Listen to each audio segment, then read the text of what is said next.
Hola a todos, bienvenidos de nuevo a Inversión Dividendos. Hoy tenemos un nuevo vídeo, un nuevo capítulo de formación y en este caso vamos a ver cómo declarar la venta de acciones y el cobro de dividendos en la renta de 2023, que lógicamente realizamos este año 2024. Lo primero de todo, comenzar con este aviso, puesto que yo no soy un asesor fiscal ni el objetivo de esta formación es una asesoría fiscal. Vosotros sois los responsables únicos y finales de vuestra presentación de la renta 2023. Si tenéis alguna duda, lo que tenéis que hacer es consultar con alguna gestora o con algún asesor fiscal profesional. Sin embargo, creo que lo que aquí cuento pues, puede ser de utilidad, al menos de conocimiento, en cuanto a lo relativo a estos dos puntos fundamentales que vamos a hablar, venta de acciones y cobro de dividendos. En cuanto a la agenda de esta formación o los distintos pasos que vamos a seguir, son los siguientes. En primer lugar, iremos a la web de la agencia tributaria. Allí veremos una utilidad que es bastante desconocida y de la que se habla bastante poco, que es la cartera de valores.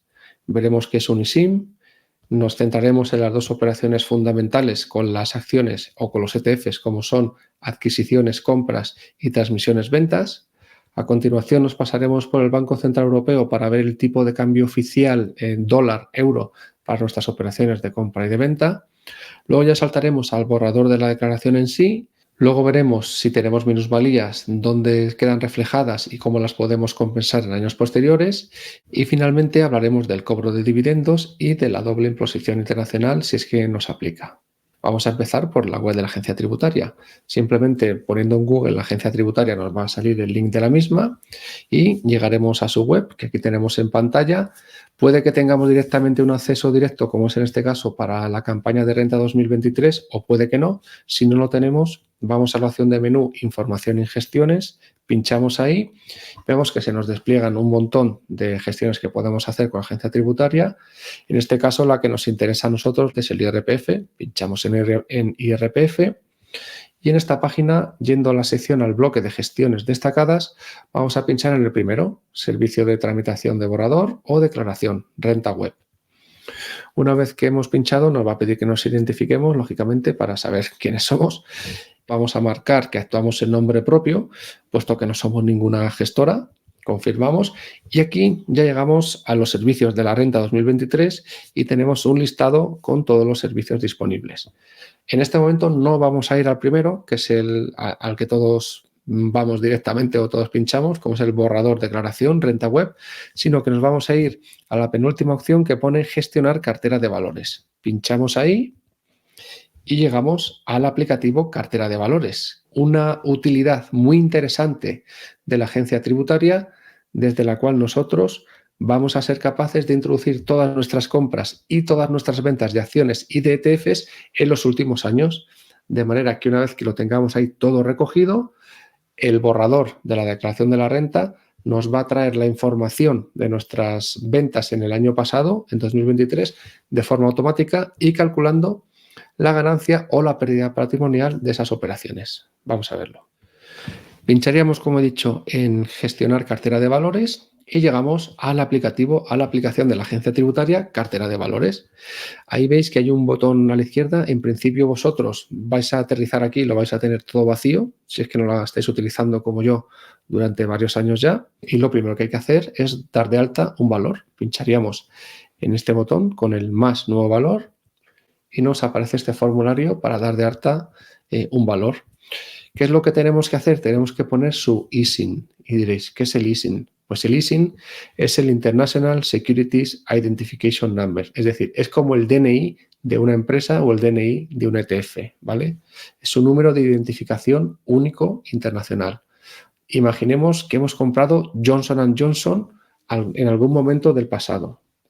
Solamente nos van a interesar las ventas del año pasado, de 2023, pero las compras se pueden haber realizado hace mucho antes. Entonces, para ver qué ISIN es el de este ejemplo que vamos a tomar Johnson & Johnson, pues nos vamos a Google, ponemos ISIN Johnson & Johnson, damos a buscar, nos va a aparecer un listado de múltiples webs que nos van a decir cuál es su ISIN o su identificador único, vamos a llamarlo así.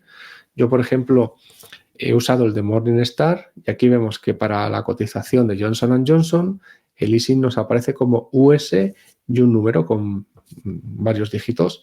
US significa que esta empresa está basada en Estados Unidos. Eso es importante. Veréis que los ISIN para empresas españolas empiezan por ES. Entonces, sin más, copiaríamos este número, lo pegaríamos aquí al dar de alta este nuevo valor y en la descripción yo normalmente pongo el nombre de la compañía que he comprado. Así que pondría en este caso Johnson & Johnson y guardar. Así ya tenemos dado de alta nuestro primer valor. Queda un paso extra que es definir una nueva agrupación antes de que podamos declarar una acción sobre este valor que puede ser compra o venta fundamentalmente. Pinchamos en nueva agrupación. Y aquí lo que nos va a decir es, vale, esta es una nueva agrupación para Johnson & Johnson, ¿cuál es el porcentaje de propiedad? En el 99,9% de los casos para inversores particulares como nosotros será el 100%. Pondríamos 100%, guardar, y ya lo tenemos dado de alta. Ahora vamos a ver cómo se hace una adquisición onerosa o una compra, cómo queda reflejada con este nuevo valor que acabamos de crear. Pinchamos en el valor y nos aparece un nuevo botón que es Nueva Operación. Hacemos clic y se nos van a desplegar una serie de tipos de operaciones. Y aquí, para no perder el foco de esta formación, nos vamos a centrar y a enfocar únicamente en las dos primeras, que son las más comunes. Adquisición, por un lado, compra, transmisión, por otro lado, venta. Si tenéis un broker español, esa es una de las ventajas. Toda esta información de compras y ventas ya la está mandando directamente a la agencia tributaria. Vosotros no tendríais que meter todas las adquisiciones y todas las transmisiones aquí, sino que tendríais que revisarlas que realmente están bien introducidas, porque eso es verdad. No te puedes fiar 100% de la información que el broker manda a la agencia tributaria. Siempre hay que revisarlo por si se detecta algún error y no sería la primera vez. Bueno, volviendo a la operación que queremos introducir, que es una adquisición, una compra, seleccionaríamos el tipo de operación AD, adquisición, suscripción. A continuación ponemos la fecha de esa compra. Veréis que aparte del día pone la hora da igual, se puede quedar en 0000, no hay ningún problema. En este caso, la fecha de compra sería el 12 de septiembre del 2023. En clave de mercado vamos a seleccionar para el caso específico de Johnson & Johnson, una empresa americana, la clave 3, puesto que es el mercado secundario oficial de valores extranjeros extraeuropeo. Si comprásemos, no lo sé, Bayer de Alemania, seleccionaríamos la clave 2, porque es mercado secundario oficial de valores extranjeros europeo.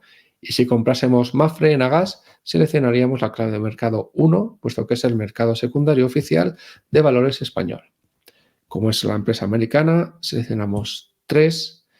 A continuación ponemos el número de títulos que hemos comprado, en este caso, por poner un ejemplo, 25. Y finalmente el importe. Y ojo, aquí es importante, en el importe tenemos que incluir las comisiones de compra, lo que nos cuesta realmente la operación, más las comisiones de compra del broker. Damos a guardar y ya nos queda reflejada esta operación de adquisición-suscripción con fecha el 12 de septiembre del 23, 25 títulos y en importe 3.215,60 euros. Y en ese importe, repito, esto es importante, está incluida la comisión de compra. Podemos dar a ampliar información y también vemos la clave de mercado, que en este caso era el 3, puesto que es un valor extra europeo. Vamos a hablar ahora cómo haríamos o cómo reflejaríamos en la cartera de valores una transmisión onerosa o una venta. El procedimiento es el mismo, ya os podéis imaginar. Vamos primero al valor, Johnson & Johnson, la agrupación de ese valor, que va a ser la que tengamos con el 100% normalmente. Pinchamos en nueva operación.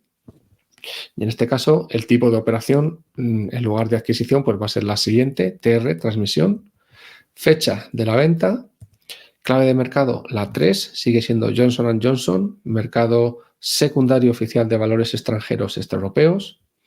El tipo de operación o la clave de origen, aquí tenemos que poner el tipo de operación, esto no hay que reflejarlo en la compra, pero sí en la venta va a ser la 1, operaciones a título oneroso, no es donación, no es una cosa extraña, es a título oneroso. Número de títulos, por poner un ejemplo, 10 y el importe. Igual que en la compra, al importe le tenemos que sumar las comisiones de compra, en la venta al importe que obtenemos por la venta de estas 10 acciones o 10 títulos, le tenemos que restar las comisiones que nos cobra el broker. En la compra se le suman, en la venta se le restan. ¿Ok? Damos a guardar y ya quedaría reflejada esta operación. Transmisión, número de títulos 10 con la fecha 14 de diciembre del 2023 y el importe 1.490,30 euros. En este importe, repito, se le descuenta la comisión de venta del broker. Igualmente, podemos pinchar en ampliar información y ahí vamos a tener la clave de mercado 3.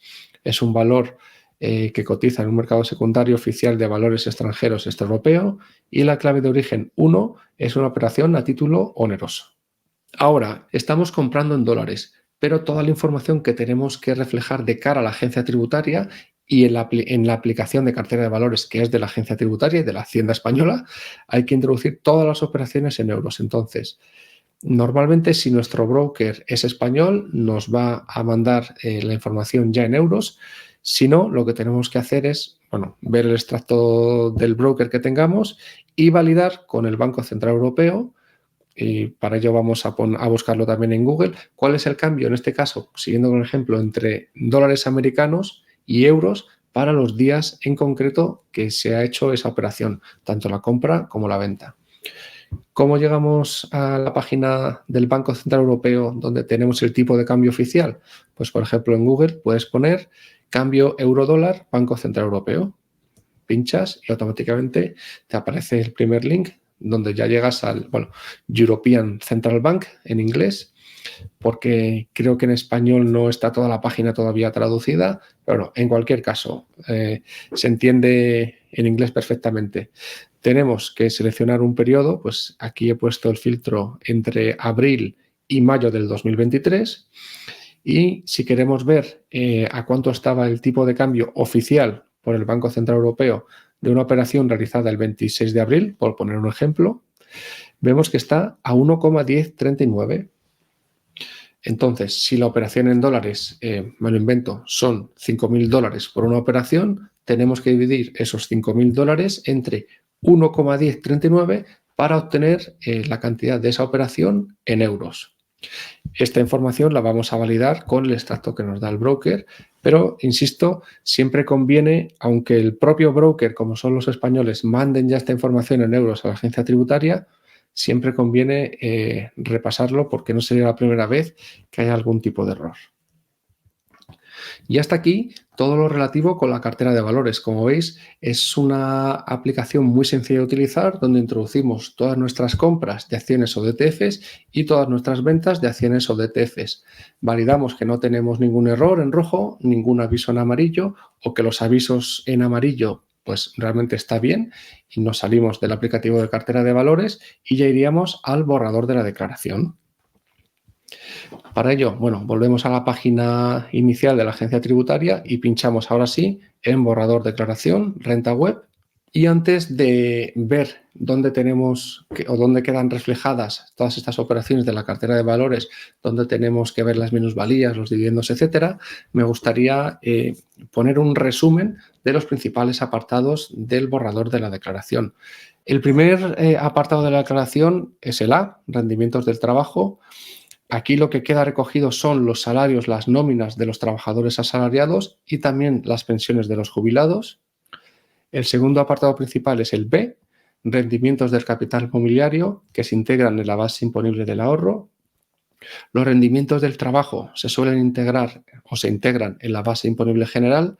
Los rendimientos del capital mobiliario, como son los dividendos, los intereses de cuentas remuneradas, etcétera, se integran en la base imponible del ahorro. El tercer apartado principal son los bienes inmuebles. Aquí vamos a tener varios tipos de inmuebles, la vivienda habitual, viviendas a tu disposición, viviendas alquiladas, todo ello que ha recogido en el apartado C. Hay otro apartado interesante que es el D1, que es el de rendimientos de actividades económicas en estimación directa. Este es el que va a recoger los ingresos y los gastos de los autónomos.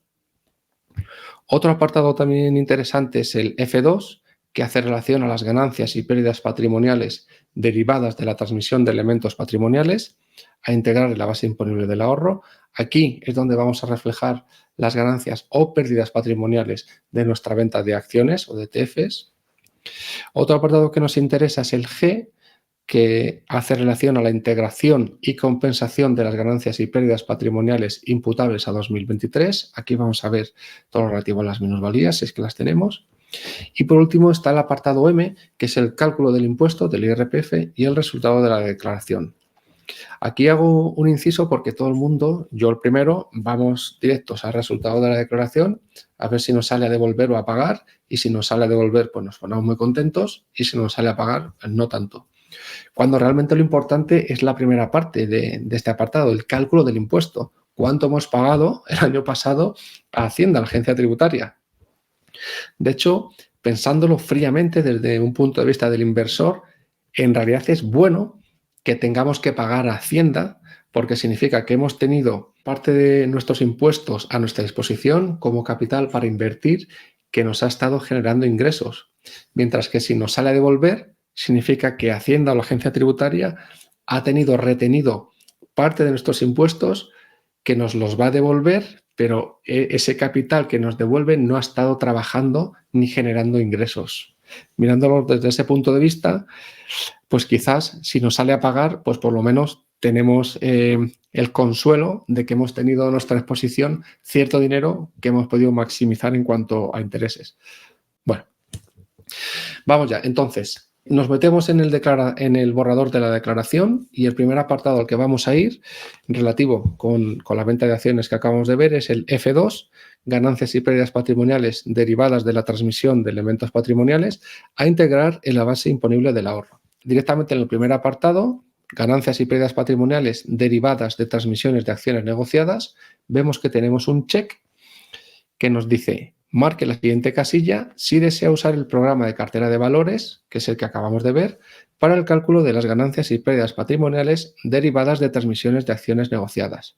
Lo marcamos y automáticamente el borrador nos trae todos los cálculos hechos en la cartera de valores y ya está. El programa nos calcula si hemos tenido una ganancia o una pérdida patrimonial relativa a las operaciones que hemos hecho con nuestras acciones. Y también tenemos aquí el link para ir al programa de cartera de valores si es que hemos empezado a hacer el borrador y no hemos ido primero a la cartera de valores para introducir nuestras operaciones. Entonces, el resultado final de todas las ventas versus las compras que hemos hecho nos va a aparecer en la casilla 328, que es el importe global de las transmisiones efectuadas en 2023. Si pinchamos en el lapicerito, vamos a ver las distintas entidades emisoras, que son las empresas. Aquí nos aparecería, por ejemplo, Johnson & Johnson, nos aparecería también el valor de transmisión y el valor de adquisición respecto a una operación en Johnson & Johnson. En el caso del ejemplo, nos aparecería el valor de transmisión, el valor de la venta de las 10 acciones que hemos vendido en diciembre y el valor de adquisición, el valor de 10 acciones que hemos comprado anteriormente al precio X. Esto no lo he comentado, pero a la hora de declarar las transmisiones de acciones tenemos que seguir o se sigue el método FIFO, First In, First Out. El primero en entrar, el primero que compramos, first out, es el primero en salir. Es decir, pongamos, por ejemplo, que hubiésemos comprado antes de nuestra compra de 25 acciones de Johnson & Johnson, al ejemplo, otras 10 en enero de 2023.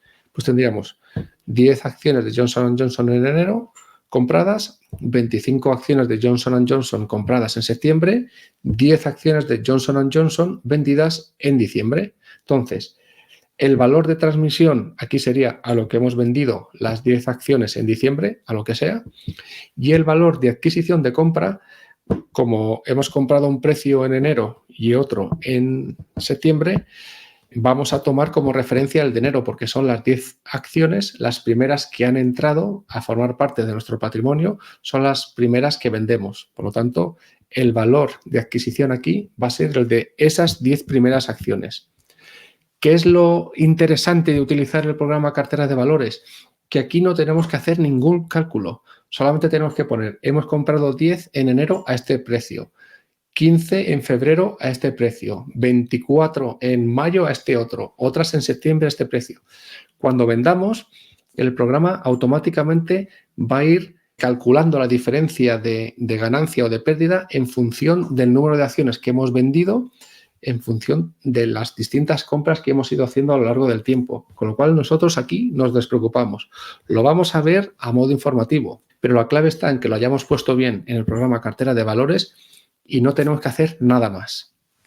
Esto es precisamente lo interesante del programa Cartera de Valores, y que al final, si es el único mensaje que queda de esta formación, pues yo creo que con eso vale. Que si utilizamos el programa Cartera de Valores, que es muy intuitivo, no vamos a tener que volvernos locos con los valores de transmisión, de adquisición, cuáles compramos primero, cuáles compramos después. El programa te lo calcula automáticamente. También tenemos un poquito más abajo la no imputación de pérdidas por recompra de valores homogéneos, también conocida como la ley o la regla de los 2 meses, que significa que si se ha obtenido una pérdida patrimonial y se ha recomprado acciones homogéneas en los 2 meses anteriores o posteriores a la transmisión, hay que marcar esta casilla y automáticamente también la declaración ya tiene en cuenta si podemos compensar esa pérdida o no por la regla de los 2 meses. Y ahora vamos a ver, en el caso de que tengamos minusvalías, dónde nos aparecen y qué cantidad se puede compensar este año y los posteriores. Igualmente, si tenemos minusvalías de años anteriores pendientes de compensar. Para ello vamos a ir al apartado G, integración y compensación de las ganancias y pérdidas patrimoniales imputables a 2023. Nos vamos a ir a la sección de la base imponible del ahorro, ganancias y pérdidas patrimoniales, y vamos a tener 2 casillas en las que mirar. La primera es la 422, que pone suma de ganancias patrimoniales.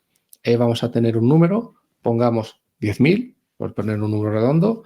Y otra casilla, la siguiente, la 423, suma de pérdidas patrimoniales. Esto, imaginemos que solamente hemos hecho operaciones de ventas de acciones y hemos tenido ganancias en ciertas operaciones que nos suman 10.000 y hemos tenido pérdidas que nos suman 20.000.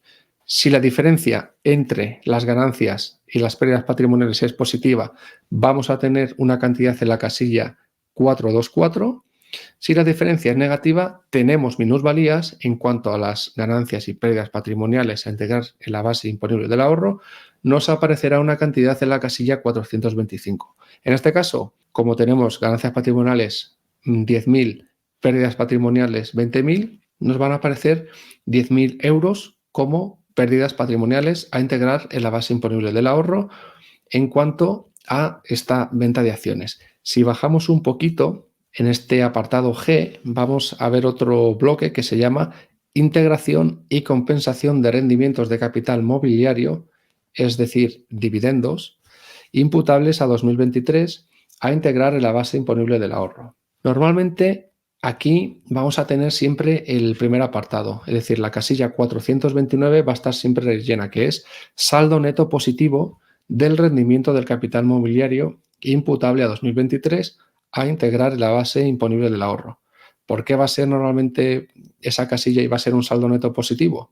Pues porque si estamos cobrando dividendos, creo que con la regla de los 2 meses algo por ahí hay raro, pero en el 99,9% de los casos, si cobramos dividendos, ya tenemos un saldo positivo, a pocos dividendos que cobremos. Con lo cual vamos a tener rellena la casilla 429.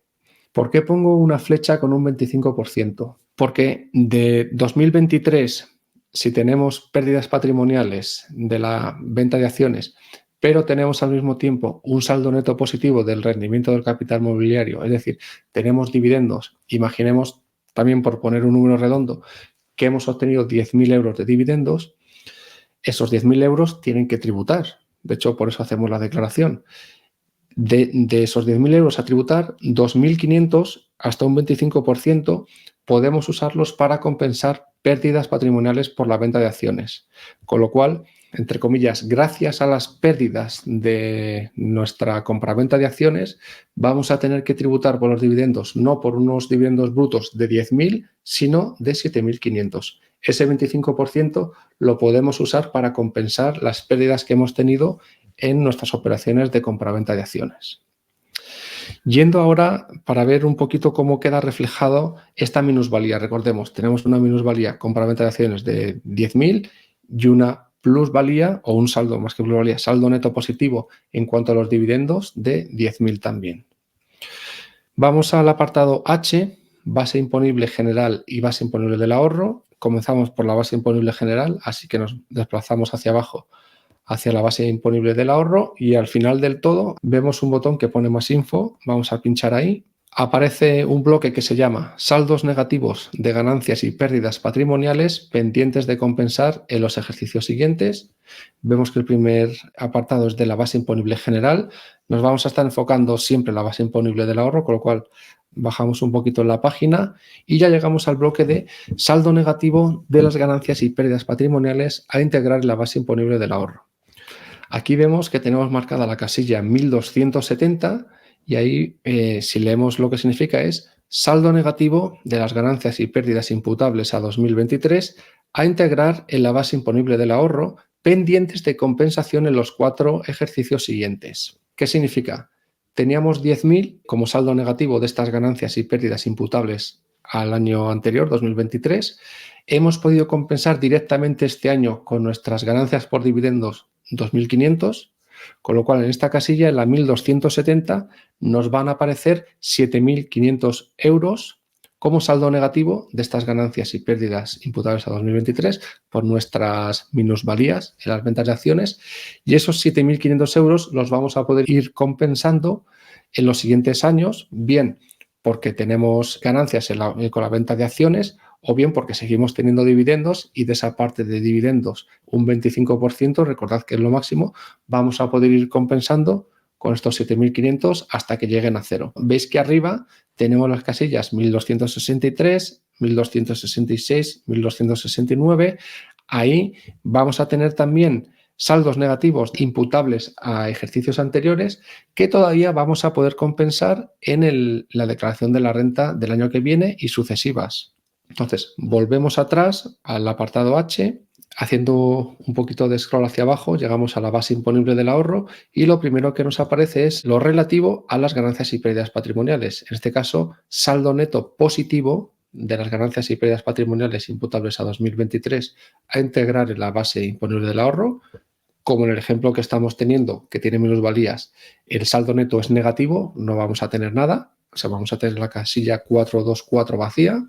Igualmente, la casilla 436 va a estar vacía, puesto que no hay un saldo neto negativo de los rendimientos de capital mobiliario imputables a 2023. Es decir, que hemos obtenido dividendos, hemos obtenido en este caso 10.000 euros de rendimiento de capital mobiliario imputable a 2023, por lo tanto no hay ningún saldo neto negativo ni ningún 25% que tengamos que aplicar en esta casilla, la 436. Lo que sí tenemos que tener en cuenta y mirar con cuidado son las casillas 439, 440, 441 y 442, puesto que aquí tenemos que validar que está introducido los saldos netos negativos de ganancias y pérdidas patrimoniales de los ejercicios 2019, 2020, 2021 y 2022 que estaban o que están pendientes de compensación a 1 de enero de 2023 de este ejercicio. Estos se corresponden con los saldos netos negativos que acabamos de ver en la página anterior, que estaban en las casillas por encima de la 1270, que es el saldo neto negativo de este año, de este ejercicio, del 2023. En principio, tengo entendido, no lo sé porque no he tenido minusvalías hasta ahora, este ejercicio sí que he tenido unas pocas, con lo cual el año que viene voy a validarlo.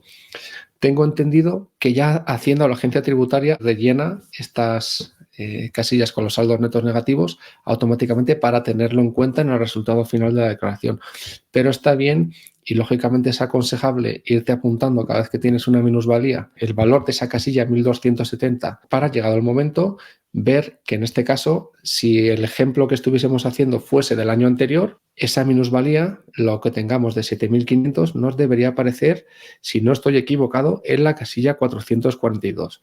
Pinchando en cualquiera de estas 4 casillas, desde la 439 a la 442, nos aparece el saldo neto negativo de los 4 últimos ejercicios y ahí podemos ajustar el valor o introducir el valor si es que Hacienda automáticamente, la agencia tributaria, no nos lo ha rellenado. Una vez visto todo lo relativo a la compraventa de acciones, pasamos a ver dónde quedan reflejados el cobro de dividendos. Para ello nos vamos al apartado B del borrador de la declaración de la renta, que se llama rendimientos del capital mobiliario, y en la primera sección rendimientos del capital mobiliario a integrar en la base imponible del ahorro, vemos que la casilla 29 es donde se declaran o donde aparecen los dividendos cobrados en 2023. Pinchamos en el lapicerito y ahí nos van a aparecer 3 casillas. Ingresos íntegros, aquí tenemos que poner el ingreso en bruto de todos nuestros dividendos, da igual que los hayamos cobrado de empresas de Estados Unidos, de empresas europeas, de empresas chinas, de empresas españolas. En ingresos íntegros ponemos la cantidad total bruta de dividendos que hemos recibido en 2023. En retenciones tenemos que poner, esto es importante, solo las retenciones que nos han hecho en España, es decir, el 19%. Pongo un ejemplo, lo voy a hacer en euros para hacerlo más sencillo. Si tenemos un cobro de un dividendo de una empresa americana que son 100 euros, sabéis que la retención en origen en Estados Unidos va a ser del 15% con el acuerdo de doble imposición, con lo cual a España nos va a llegar 85 euros. Luego esos 15 euros es justo el apartado siguiente de la recuperación de la doble imposición internacional. Pero esos 15 euros, digamos que ahora mismo para lo que son los dividendos en la casilla 29 no se tienen en cuenta. A España llegan 85 euros realmente porque 15 se han quedado en Estados Unidos, no nos llegan aquí, y de esos 85 euros la agencia tributaria nos reclama el 19%, con lo cual la retención que vamos a poner aquí es el 19% de 85 euros. Y en cuanto a gastos de administración y depósito, bueno, si tenéis algunos gastos por estas operaciones con los dividendos o de custodia en vuestro broker. Normalmente ya a día de hoy estos gastos no suelen existir, pero si los tenéis, ahí hay que ponerlos. Si tienes un broker español, esto te lo facilita, primero porque te va a mandar la información directamente, ya te va a aparecer aquí rellena, no lo tienes que poner tú a mano y se te va a generar el registro con el número de orden 1, que señalo aquí con la flechita, sino que ya va a venir relleno.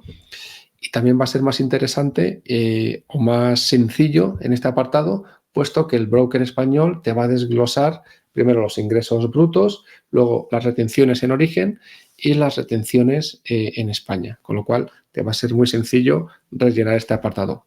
Doble imposición internacional. Fantástico, pero ¿cómo recupero esa retención que se ha quedado la hacienda americana o la hacienda francesa o la hacienda alemana? Pues muy sencillo. Para ello tenemos que ir al apartado M, cálculo del impuesto y resultados de la declaración. Bajamos hasta el final y en el bloque que se llama cuota resultante de la autoliquidación vamos a ir a la casilla 588 que pone deducción por doble imposición internacional por razón de las rentas obtenidas y grabadas en el extranjero. Pinchamos en el lapicerito y nos aparece esta ventanita de doble imposición internacional. Ahí vamos a pinchar en el lapicerito del medio que pone rentas incluidas en la base del ahorro. Recordad que estamos hablando siempre de la base imponible del ahorro, no de la base general, que es de los salarios y pensiones. Pinchamos en el lapicerito y aquí tenemos que rellenar 2 casillas. La primera, rendimientos netos reducidos del capital mobiliario obtenidos en el extranjero, incluidos en la base del ahorro. Esto traducido es los dividendos brutos cobrados en el extranjero, en países que no son Reino Unido. ¿Por qué no son Reino Unido? Porque Reino Unido no tiene retención de origen.